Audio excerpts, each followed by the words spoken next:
Hello, everyone. Welcome to Reimagining Tomorrow, breakthroughs in data and AI for a more resilient world.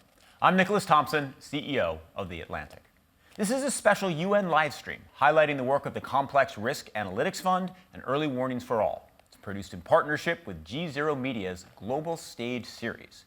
And here's the question we're asking today. Can data save lives? We can't stop extreme weather events from happening, but we can improve how we prepare for them, how quickly we recover, we can reduce the number of deaths, and prevent millions more people from being displaced globally. So, in this hour, we're going to talk about the scope of the problems the world is navigating, the data tools and technology available to help mitigate them, and how to find a path and political and economic route to resilience. You'll hear from a wide array of the world's top experts, leaders, and from both the public and the private sectors. We begin with Anne Witkowski, Assistant Secretary of the Bureau of Conflict and Stabilization Operations at the U.S. State Department, Dr. Comfort Arrow, President and CEO of the International Crisis Group, and Ian Bremmer, President and founder of Eurasia Group and GZERO Media. All right, let's get cracking. Dr. Arrow, I'm going to start with you. Thank you. So here we are. We have all these Sustainable Development Goals. We're about halfway to when we're supposed to meet them. We're not quite at the place we need to be, so this should be a moment where we're refocusing. We're also in a world with constant conflict, like Ukraine. How do you balance these goals and the crises of the now? It's a good start, and I think the video that was an entry into this was a reminder of the reality that we're facing.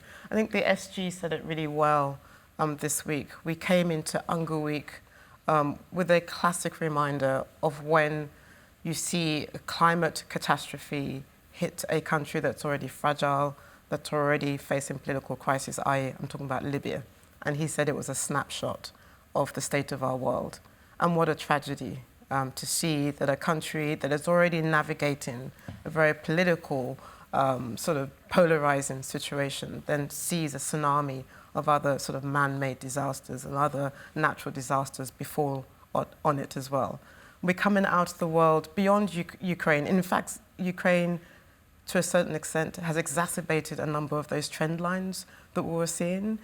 Ukraine accompanied the climate crisis that we were facing. Ukraine accompanied coming out of COVID that we were facing as well.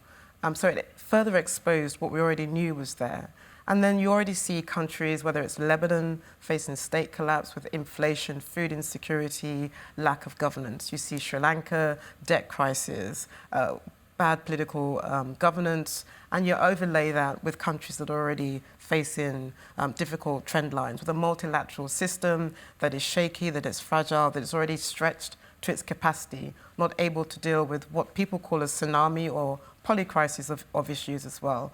So beyond Ukraine, beyond this geopolitical challenges that we're seeing, are those classic phenomena around countries that are already suffering from significant downturn, countries that already lack resources, lack the ability to adapt, and you're asking them to think about climate adaptation. Countries that are already facing economic shocks, you ask them to also then absorb the consequences and the fallout from Ukraine, issues around sanctions, for example. Countries that are already facing shortages in terms of access to resourcing, you're asking them also to deal with the new seismic changes in the international system. So it's an unfortunate time. The trends are going in the wrong direction. The ability of the system to respond to that is becoming weaker, and the ability also for those countries that are suffering to address those issues also becoming quite stressed as well. So you add all that together, it's a real tsunami of issues that we're having to grapple with today. Ian, do you agree that the ability of the system to cope with all these stressors is declining? I guess I do. And I agree because of the lack of cohesion, because of the lack of common values. I mean, just this week, in the backdrop of the UN, we saw a couple of really interesting small data points that reflect the tsunami that Comfort is talking about. I mean, first of all, you have this big fight. First fight we've seen really inside the West, since the Russian invasion of Ukraine. And here I'm talking about Canada versus India, and the Indian government deciding that they're going to, basically get involved in the assassination of a Canadian citizen, a Sikh separatist. And then secondly, Armenia, Azerbaijan, and the Azeris with Turkish support going in, declaring war on this autonomous region inside Azerbaijan and declaring we're going to evacuate all of the Armenians. What we see is that in all sorts of places around the world, there isn't a common rule set. There's not a sense of this is the way that the world needs to engage, needs to align. And your ability to respond to global crises, whether it's climate, whether it's the Russian invasion of Ukraine and the enormous economic knock-on effects for the developing world, whether it's artificial intelligence, which I think is the fastest moving, most exciting, but also most disruptive of these potential crisis points. We aren't close to the leadership, to the architecture, to the institutions that we require to respond. So the direction of travel over the coming years is likely to get worse before it can get better. That's how I agree. And can you add a dose of optimism, or are you in team world's falling apart and can't put itself back together again here? Well, there's no question that the kinds of trend lines that we're seeing are a call to action for all of us to work together, to partner. The trend lines that we're seeing with respect to conflict are such that we understand that it leads to significant displacement effects on millions and millions of civilians around the world, on the disruption of their access to basic goods, to medicine, to food, to the disruption of livelihoods.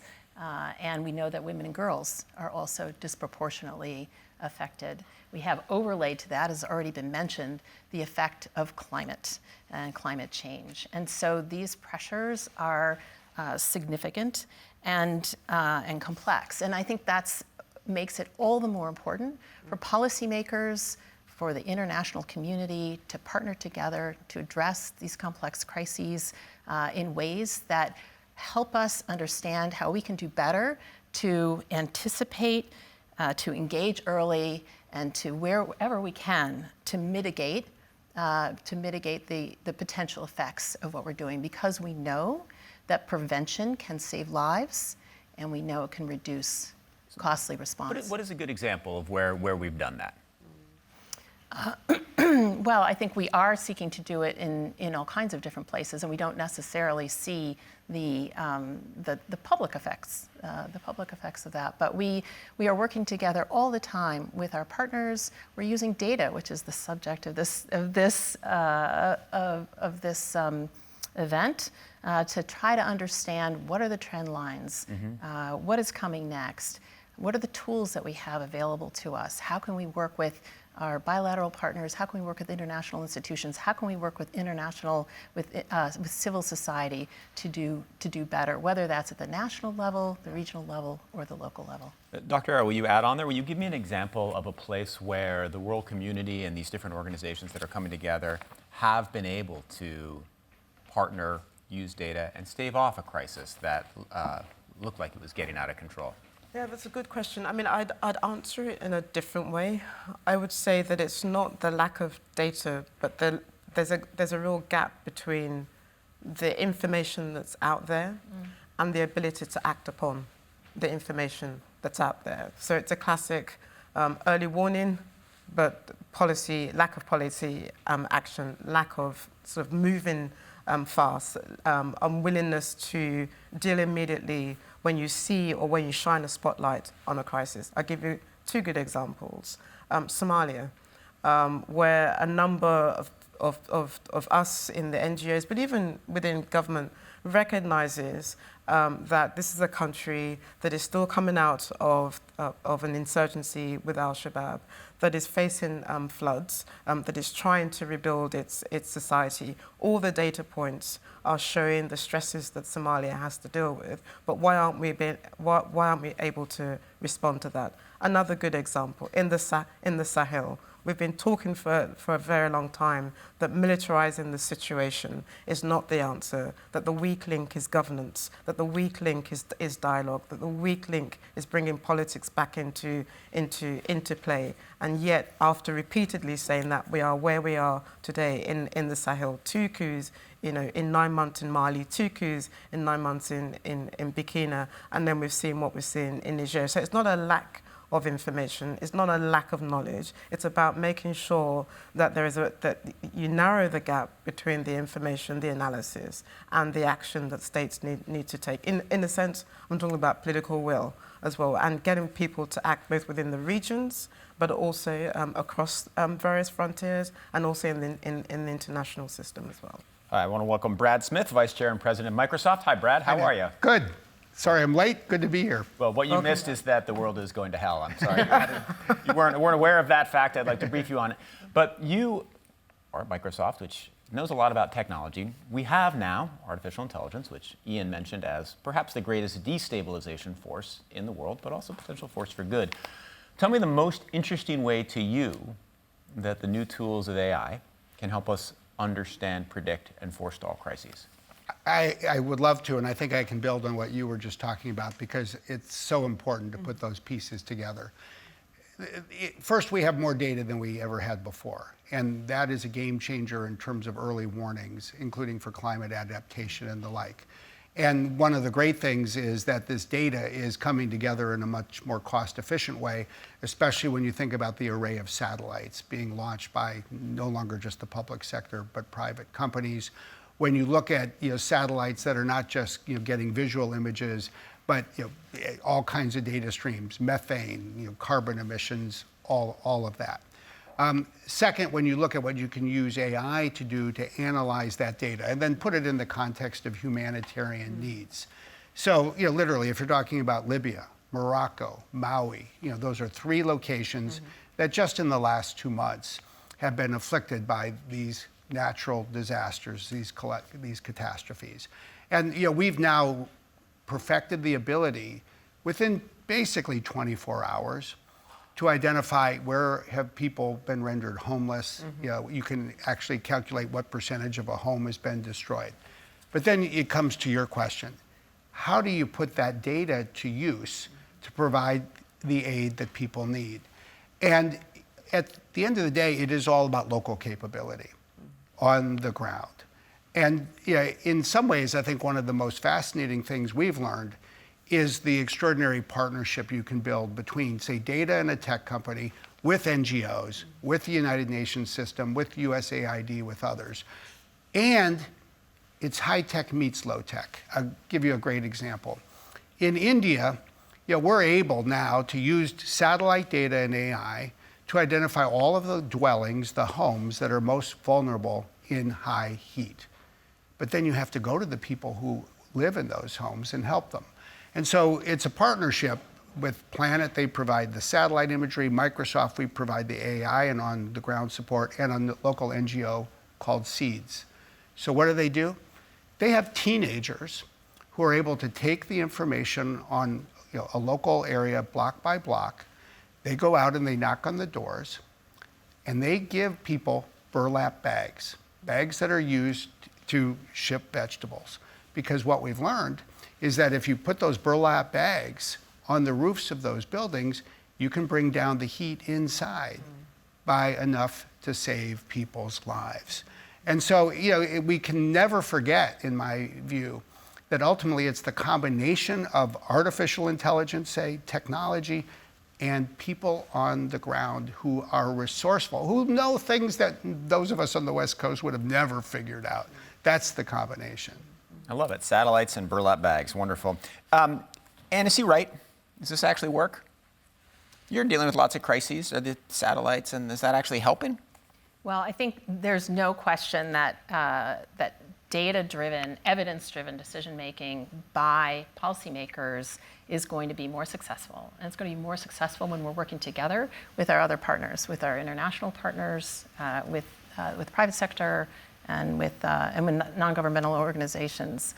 And so in that respect, I'd just like to add that a key piece of this is preparation, it's prevention, it's the planning component of it. And one really new, important initiative that we have underway in the US government is pursuant to something called the Global Fragility Act. Mm-hmm. And pursuant to your point, Comfort, about West Africa, we have taken this initiative, which partners with governments in West Africa to address exactly the kinds of questions that you've raised: inclusive and responsive governance, inclusive economic development, accountable security, and to partner with governments, to partner with a range of actors so that we can work with countries to build resilience in the face of many of these pressures. And I think that's a really important focus that we need to have. Certainly response needs to be effective, but we also need to think about how we can improve our prevention capabilities as well, and that's where data and that's where AI comes in. Ian, can you give me one good specific example about the world coming together and about things moving in the right direction? Just end this block with a little note of optimism that is the mirror image of your story about the assassination in Canada. Sure. Weirdly, it's climate change. And you have to ask yourself, why is that? Well, one, because it's been coming for a long time. So, and every year you're seeing confirmation of people's priors. Everyone that's concerned about it, they're getting more concerned about it. And it's affecting everyone around the world. It's not just poor people, it's increasingly rich people. You just heard from Brad. It's Lahaina, and it's Morocco, and it's Libya. These are radically different parts of the world. They're all connecting on the same topic. And you're seeing an enormous amount of money that's being spent on new technologies. You're also seeing basic science at a time where people are questioning science. At a time where walking into the UN, I had a whole bunch of anti-vaxxers handing me WHO as the Antichrist flyers just the other day. You're not seeing that at this group or around the world. Young people especially, who are, of course, a large majority of the world's population, are only getting more focused on this issue. So yeah, when the crisis is there and when everybody sees it, we're capable in a very fragmented world of working together. And you want to give one last thought to wrap us up? Yeah, I did want to give one last thought to wrap this up, because this is about, it is about working together. And I wanted to make a point about the CRAFT Fund, the Complex Risk Analytics Fund, which is a pooled data fund. We're very proud to be a founding member of that fund. And I'd like to say that we are continuing to exercise leadership, and we're proud to say that for our this year contribution, we will be putting in $2 million to the fund going forward. And we look forward to continuing to work with our partners on the kinds of questions that you've raised with us today. Well, that is a nice note to end on. All right, Brad Smith and Ann Rutkowski, thank you so much. Comfort Aero and Ian Bremmer, you'll be back on the clock in a short while. All right, we'll see you again later in the program. Thank you. Next, we're going to dive deeper into how data and technology, specifically AI, can be used for risk reduction globally. So first, here's a video from the UN Office of Disaster Risk Reduction on the importance of early warning systems ahead of extreme weather events.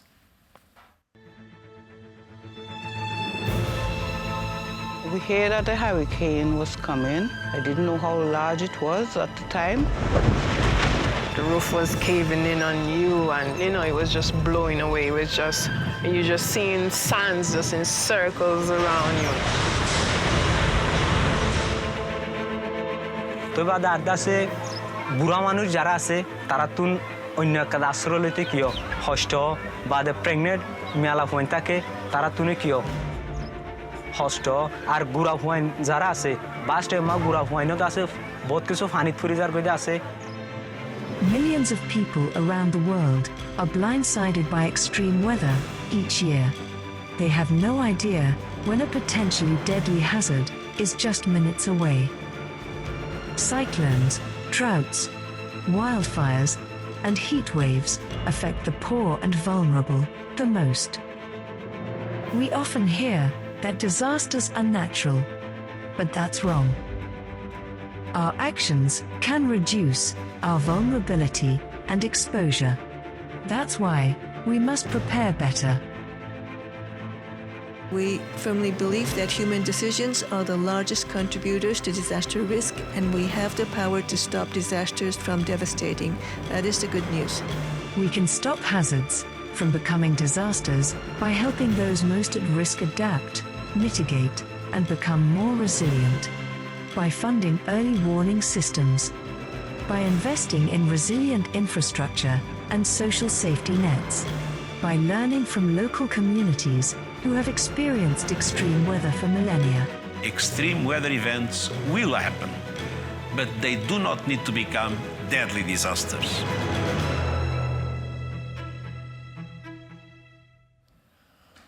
We're continuing our conversation now about using data and AI for global risk reduction.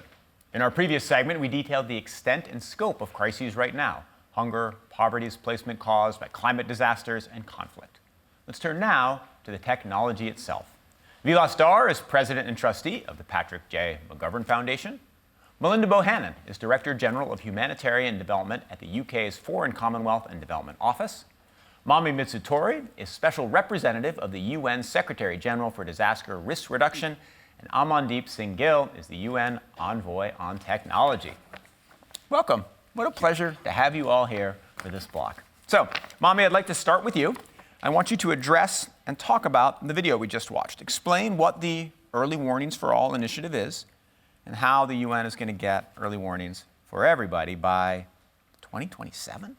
Absolutely. All right. Yeah, so this is the Secretary General's ambitious but important initiative because this saves lives and livelihoods. If you have a 24-hour before the disaster warning, you can save up to 30% of economic loss. And importantly, mortality is 8 times less. But only half of the world right now have what we call an effective multi-hazard early warning system, which is end-to-end and also reaches the last mile, so reaches the most vulnerable people. And we need to change this situation. Now, this is what we're doing with the whole UN system because this is about humanity, development, and stability.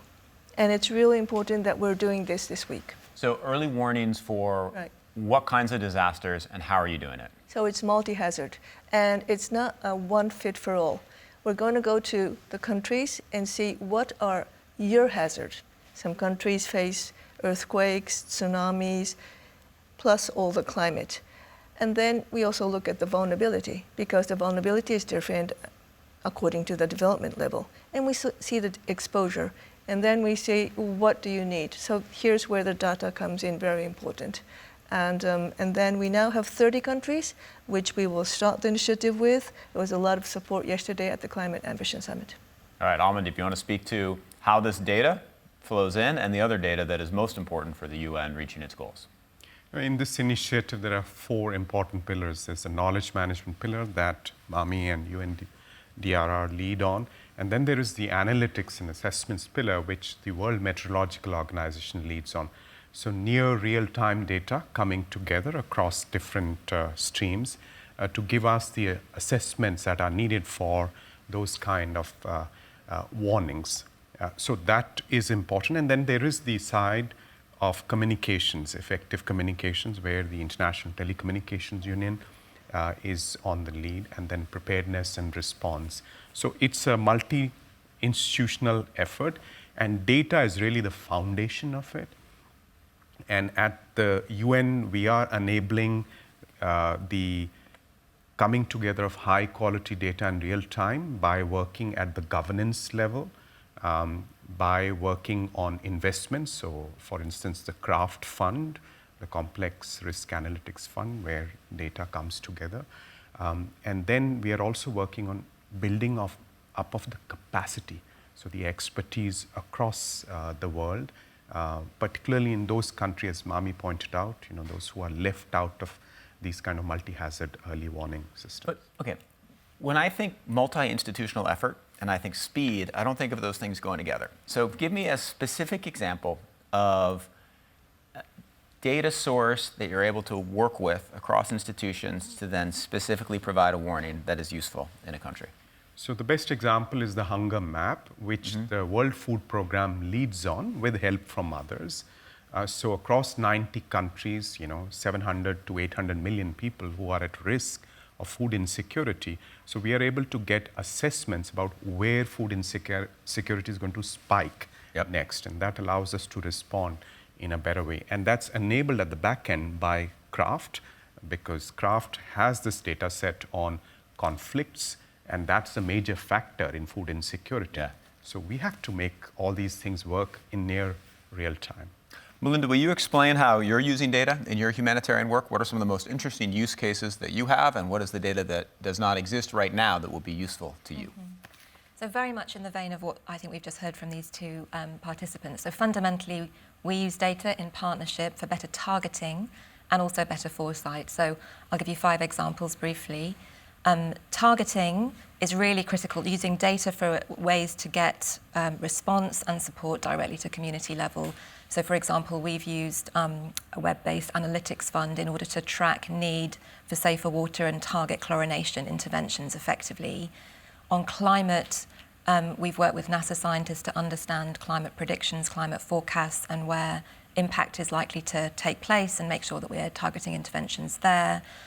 In humanitarian, we've used AI-driven models using widespread data to track cholera outbreaks, for example, in very poor countries.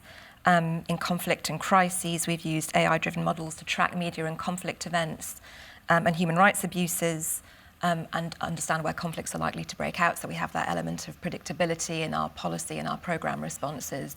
And specifically on human rights, we're able to use data to target, to understand and track what's going on human rights abuses in a way that supports accountability measures.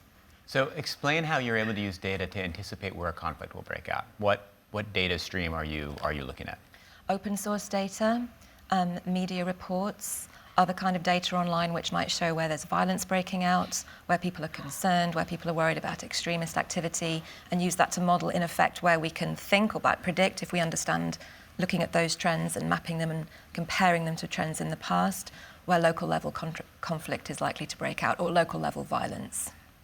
Vilas, one of your projects is to try to decrease the gap, the technology gap between people in the world who have access to the world's greatest technology and the folks who do not.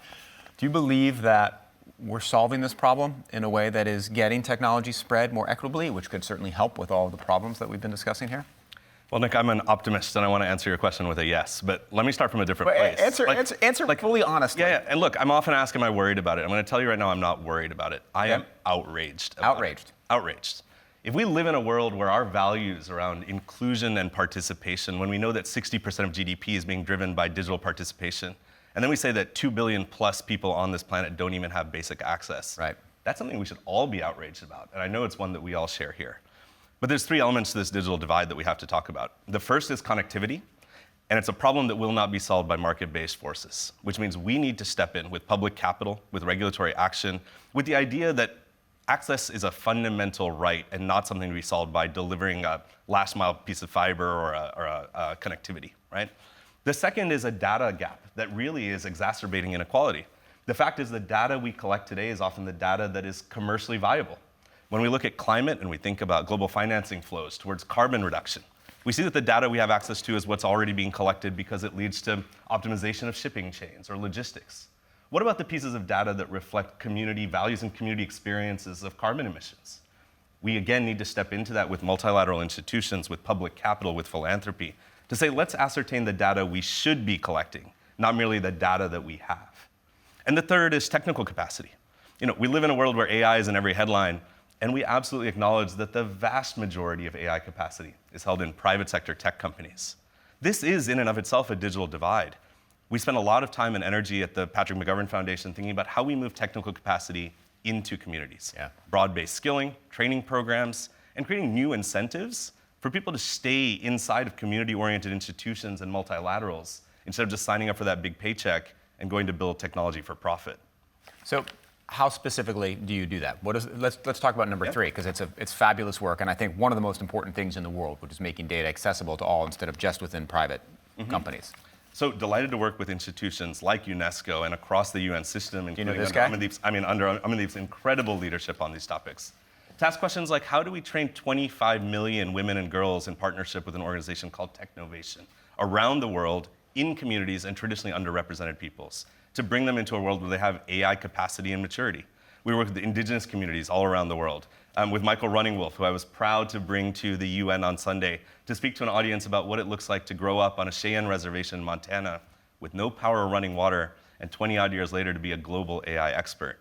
These are the examples that reframe what it means to be a technologist. Not merely to sit through college courses, but to say technology solves a problem that's in our lived experience. That is a community that's facing these drastic effects of climate change and don't need to rely on a global data mechanism, but instead need early warnings, need things like how do we know if there's a landslide coming that's going to hit our village, and build IoT-driven information mechanisms that give those warnings to the community when they're needed. Let me, any of the three of you can answer this. I'm fascinated by number two, that we're essentially collecting the wrong data.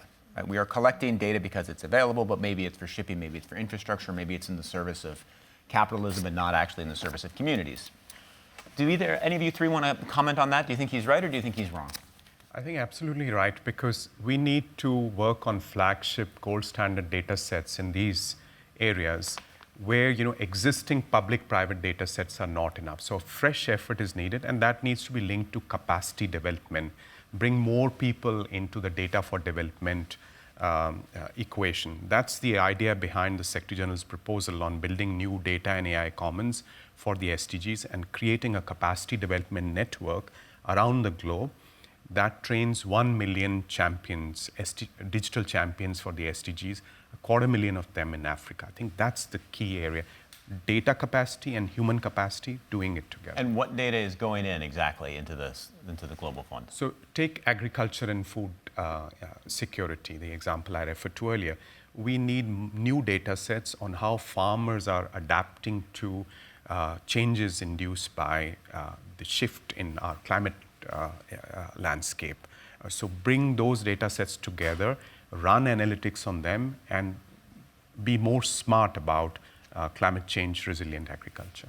Nick, if I may, about disaster risk reduction, I think we need information data on the hazards that you're facing, on the vulnerability, who are the people, what are the vulnerabilities in your country, and then exposure, because asset is what is destroyed by disasters. But then you also need data on the losses and damages, and not only an aggregated one. Where did the loss and damage happen? What caused it? And unless countries don't have this kind of data, then they don't know how to build their resilience. And these data, you also need the capacity building that everybody's talking about, because policymakers in small countries, in small cities, if they can't translate this data into their policy and have what we call risk-informed policies, then again, we can't build resilience. Linda, what would be the data that is most valuable to you that you don't have access to right now? I mean, I think I'd approach it slightly differently. It's not about accessibility to data, because there is a great deal of data sets that we've used in development over many years, right down to the household level, about where poverty exists and where development progress is off track. I think that the key thing for me is the inclusivity of data, because you need to make sure, particularly when governments or organisations are thinking about targeting their responses, that they're not leaving populations out, they're not discriminating on the basis of age or ethnicity or geography. It really needs to be comprehensive, inclusive. People collecting data need to be accountable for the comprehensiveness of it, the accuracy of it, and making sure when you're modelling, you're using AI techniques, you're using web-based analytics, that in effect you're not leaving anyone out. So my area of concern is less the availability, it's more how it's used and its connection to rights and democracy. Have you seen data being used in a way that undermines rights and democracy that has worried you? I've seen partial data sets which haven't necessarily been deliberately made partial, but it's quite clear, I think, when you're thinking about a climate impact or a natural hazard or a disease outbreak, that you really need to be thinking through the implications for political economy, the implications for conflict. So it's sort of, we just need more capability and understanding and more fluency in how we use the data sets that we've got. All right, Vilas, this is a moment where the world is gathered. We're all here in New York. Everybody is talking about AI. What do you hope happens in the next week, in the next month, to start to really solve these problems more efficiently than we have before? Three things that I think are absolutely critical. The first is in 2024, we're entering a period where a majority of humanity will go out to the polls and try to elect democratic leadership. And in that world, AI and data are going to play an integral role In many ways, I hope to support democracy. In some ways, it will create real risks. Right. This week, we need to come together to understand what it means when we talk about data collection and AI, and how we will, as a community and as a society, regulate those risks. The second, I think, is the incredible work that's being led here at the UN to move beyond the missing middle of AI. Instead of thinking only about short-term risks and long-term risks, to think about the middle where we build pro-social applications of these tools that really bring together incredible data sets, but say we will learn what the risks are as we deploy them with communities as co-architects. And that'll happen through mechanisms like the new high-level advisory board on AI, as well as the incredible work that's happening across these institutions. The third and most maybe important one is it's time for us to have a new public reckoning and a conversation about basic values of inclusion and participation. I'm not going to say that AI is in any way going to fix our conversation, but if it gives us a new lens to interrogate our own biases, to start a public conversation that talks about digital literacy, and to come back to that core question of the digital divide, that's the call for world leaders that are here this week. Let's start the conversation there. Let's name it with moral intention, and then let's figure out what we do about it. Why would AI do that? I mean, why would a conversation about AI lead to that conversation? It's my favorite question, Nick, because for the first time, we have a new shiny object that everybody's focused on. It's in every headline. What it gives us the opportunity to do is use that as an entry point to a conversation that says, who owns technical capacity and the economic opportunities that are attached to it? Who owns decision-making about the moral risks that we all face as we jump into a conversation about deployment or creation? And it raises a fundamental question about governance. Who governs? Not just AI, but a whole series of interlocked global conversations that we need to have. And you don't worry. So we have these conversations about who governs, who has rights, ethics. We've been having them. Suddenly this huge shiny object appears. And your hope is that the shiny object makes us have better conversations? Don't you think it could just make us not have those conversations? I am deeply hopeful that it's the Trojan horse. It gets everybody in the room to talk about AI, and then it lets us say, hey, wait, we don't actually have the kinds of infrastructures and developed maturity on these topics that we want to have. Let's take a step back and build them together. Amandeep, you think this is going to happen? Yes, it's like doing jujitsu with this. Use this opportunity. And there is a bigger opportunity next year with the Summit of the Future. Leaders are going to come together, and it's an opportunity to reboot multilateralism, reboot multi-stakeholder cooperation. And digital data and AI are relatively, I mean, I'm not discounting the geopolitics, and you were speaking with Ian earlier, that's always there. It's a relatively less contentious area. So it's an opportunity. I won't call it a Trojan horse, but maybe it's a leveraging opportunity. Amin, do you agree? Yeah, I do agree. So I think what is important is the trust element, because we can use, going back to early warning, we can use a lot of data, we can use AI and have a very good early warning system. But if the people don't trust the information or the warning that they get from it, then people will not take early action. So this is the thing. And one more thing I would say is that when I go out to the communities, a lot of people say early warning for all, that's great. Technology, that's great. But think about the indigenous knowledge, the traditional knowledge, and think about how you can combine the innovative and the traditional. And I think this is not only cliche. I think it's very important for the communities to combine this. And if you can't do it, it's very difficult to convince the people that this data AI is going to save your life. Last thought? So I'm also incredibly optimistic about the potential of AI for human advancement. And I think we hear that consistently from people that really know about it. But I think we also need to be eyes wide open that there are significant risks. The trust, the bias, the way in which it's applied. So the safety aspect is really important. Now, we as practitioners, we're not all experts on this. This is new to all of us, right?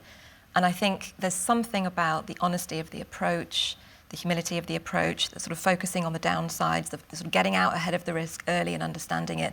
But in doing so, also being imaginative and creative and optimistic about the role of AI in health, education for the poorest. We've got to do both at the same time. All right. Thank you so much. Amandeep Singh Gill, Vila Starr, Melinda Bohannon, Mami Mitsutori. Thank you so much.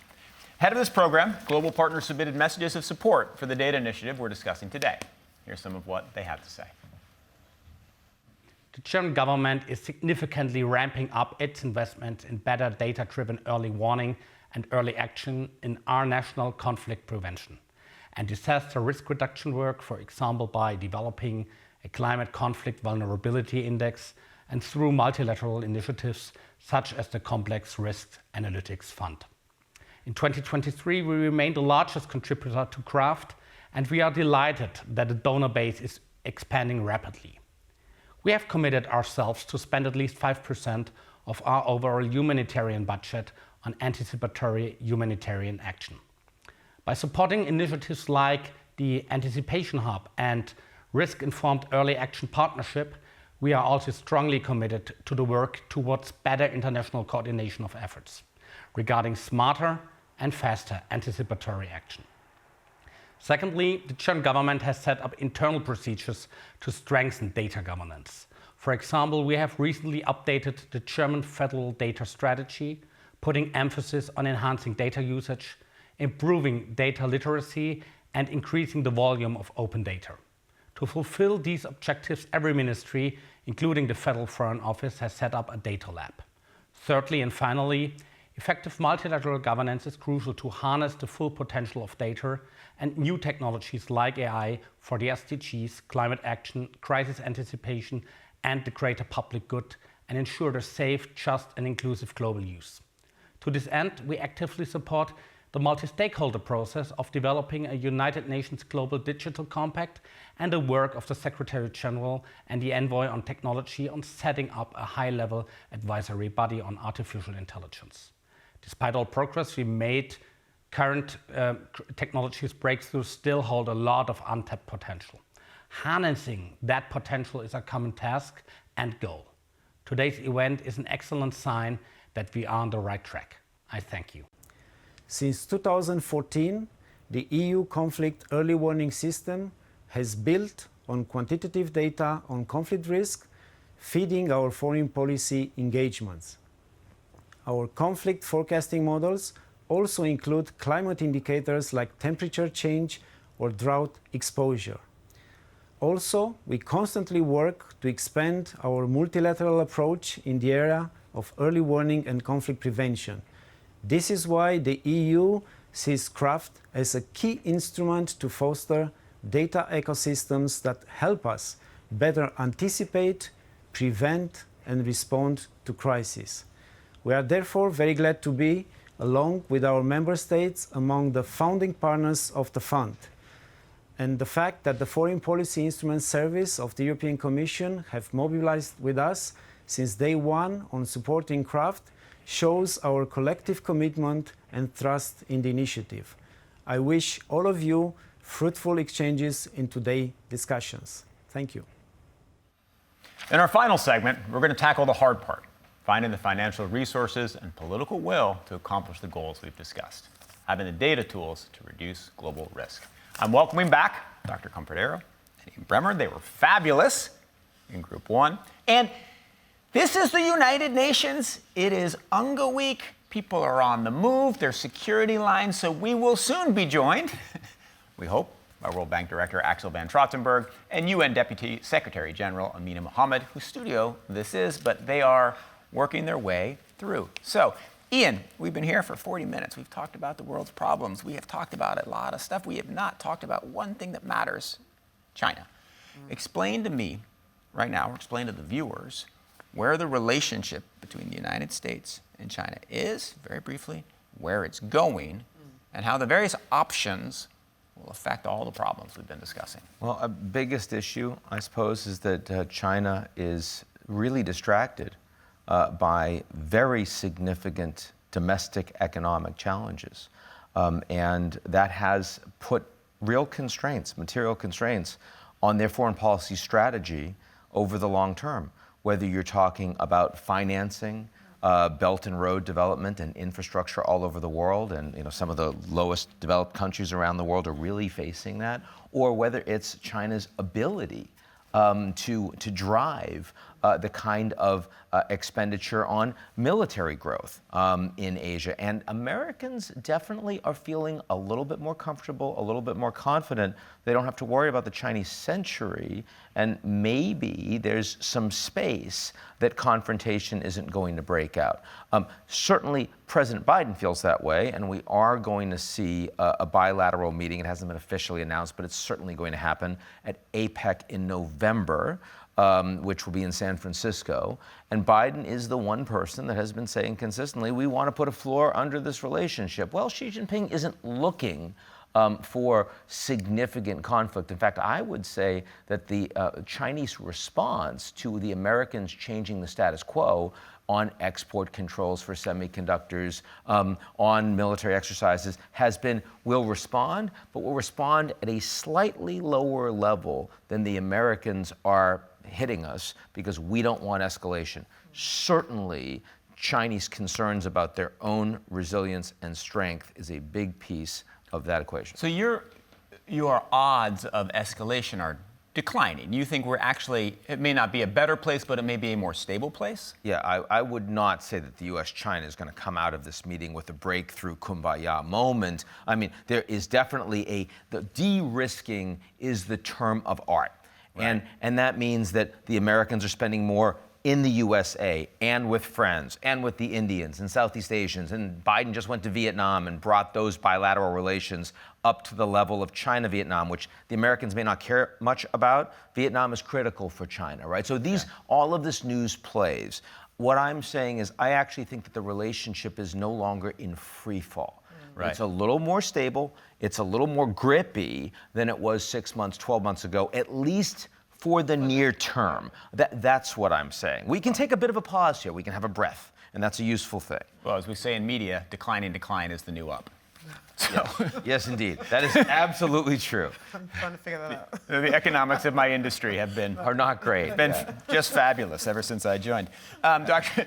Arrow, to what degree does the potential for increasing stability in the U.S.-China dynamic affect your world, your work, and the way that you handle global crises? Look, we always said, and thank you for asking, and I agree with you, Ian, the way in which you characterize the moment, and I think Biden has spent a great deal of his time trying to lower the temperature as well. You know, the cooperate, collaborate, and there will be competition, and marrying all those three together, as you say, it's an art, not a science as well.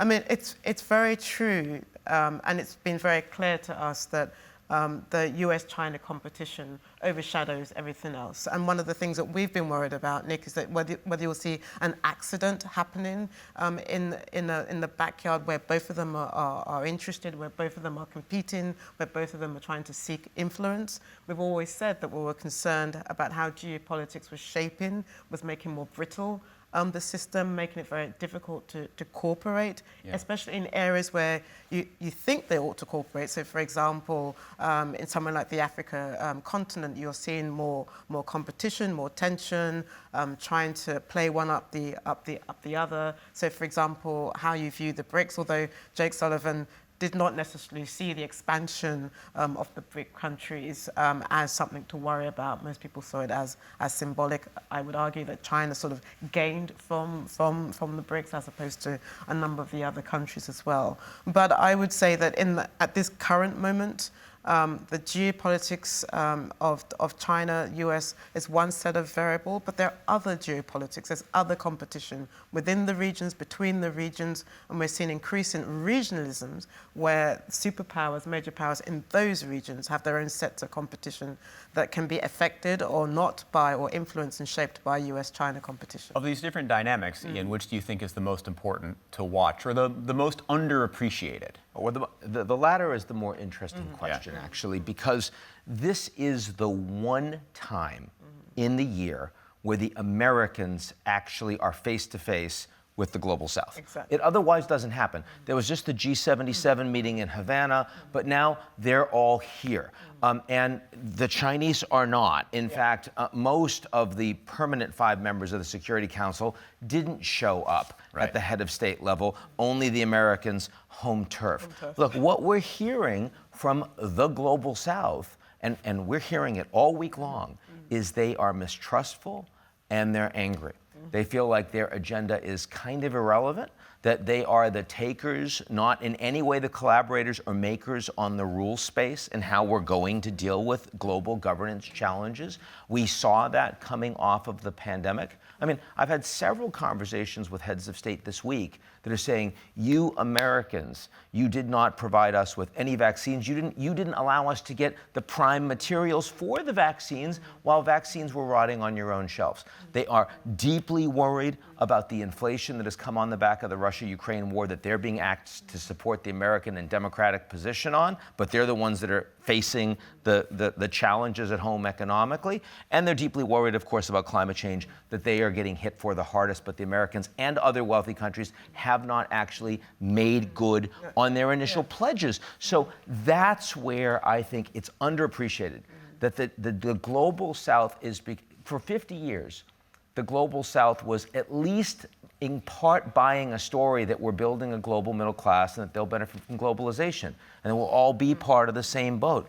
That is absolutely not the story at the UN General Assembly this week. So what's of concern to me is how does the global majority use this moment to its advantage as well?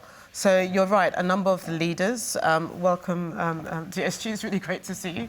A number of the global leaders from the so-called Global South, I would call them the global majority, are right to put a spotlight on the inequalities, on the injustice as well. But what is the strategy that accompanies that grievance? What is the strategy that accompanies that frustration? So I think what I would like to see is that as you criticize, as you question, the efficiencies, the effectiveness of international institutions, of the US, of the West, what is your strategy to ensure that this moment addresses the needs of your people on the ground? Which is hard because there's so little cohesion among that group. Exactly, exactly. All right, well, wonderful. We have Amina Mohammed, the Deputy Secretary General.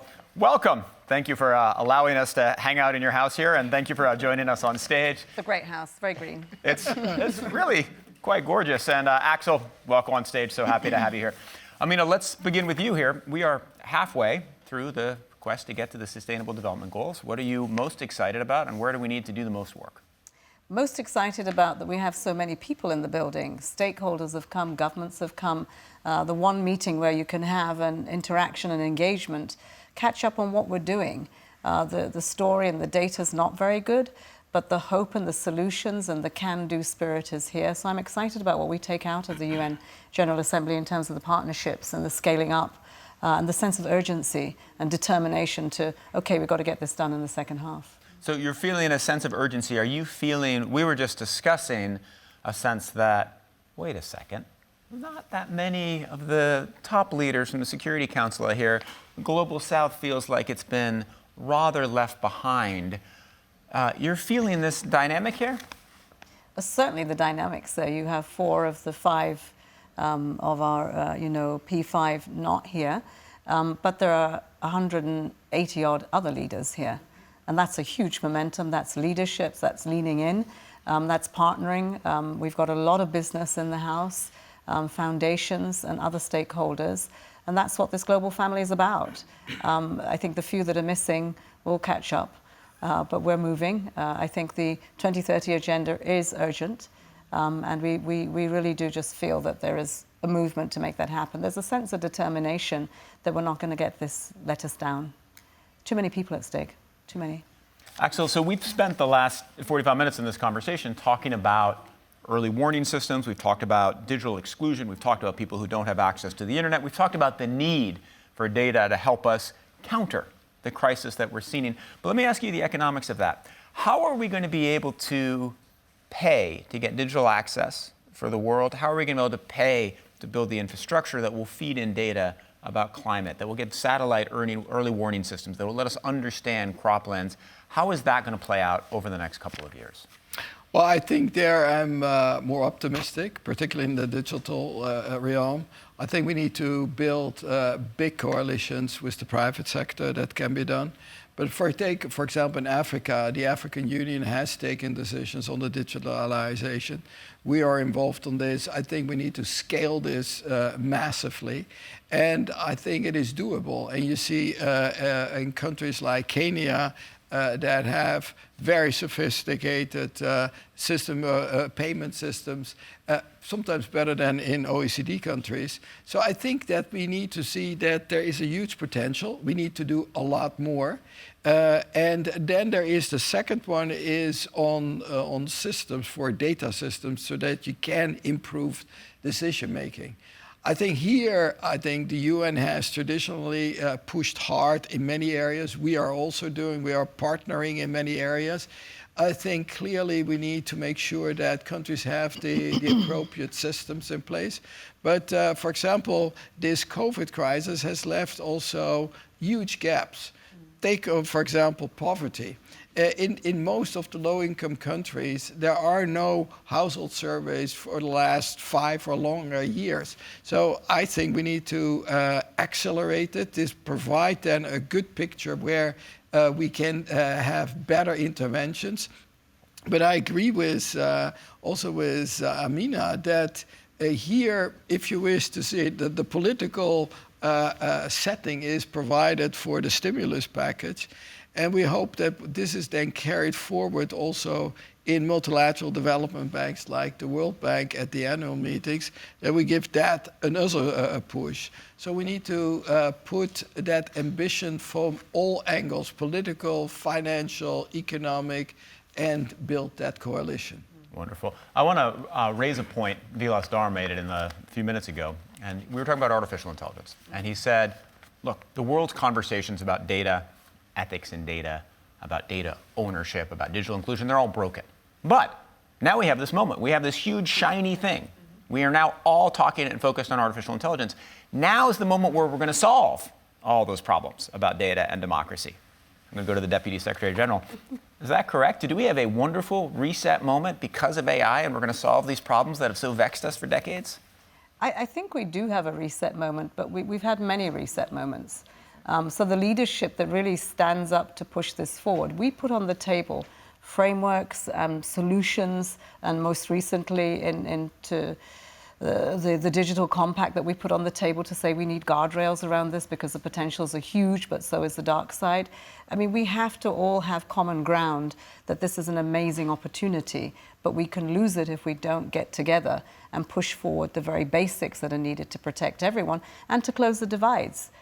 It is the moment, I believe, in history where we could leapfrog those divides. Mm-hmm. We don't have to wait to be ready for technology. It's already here. How are we going to engage with it? If you can't get ahead of it, get abreast of it. If we have an education transformation, what's the role of the new teacher? If we're talking about multilateralism, what is that new diplomat going to look like?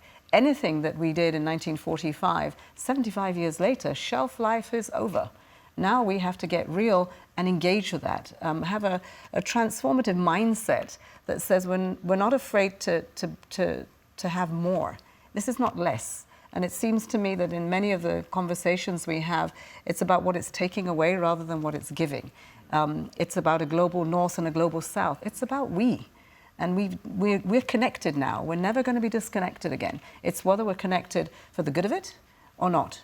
The frameworks are here. The SDGs are brilliant. I don't know anyone that argues with them. Sometimes we say they're too many but too much. But, you know, really, who are you going to tell in the world that you've got it all, but they can't have it? Right. These are basic things. So I feel there is a moment here, and out of every crisis and misery, we should be able to break back. And it is about a different kind of leadership that is going to come through, because I think leadership today in the world is taxed. As my Secretary General says, where there is leadership, there's not much power. And where there is power, that leadership is struggling. It's struggling to bring the world along with them. Well, you could not possibly have a better final thought than that. Okay. You timed it perfectly. Thank you so much. Amina Mohammed, Axel Van Trottenberg, Ian Bremmer, Comfort Era, thank you so much. And that concludes this hour at the United Nations. Many thanks to the UN for hosting this conversation, to our partners, Complex Risk Analytics Fund, Early Warnings for All, and GZERO Media. I'm Nicholas Thompson. For all of us here, thanks for watching, and have a great day.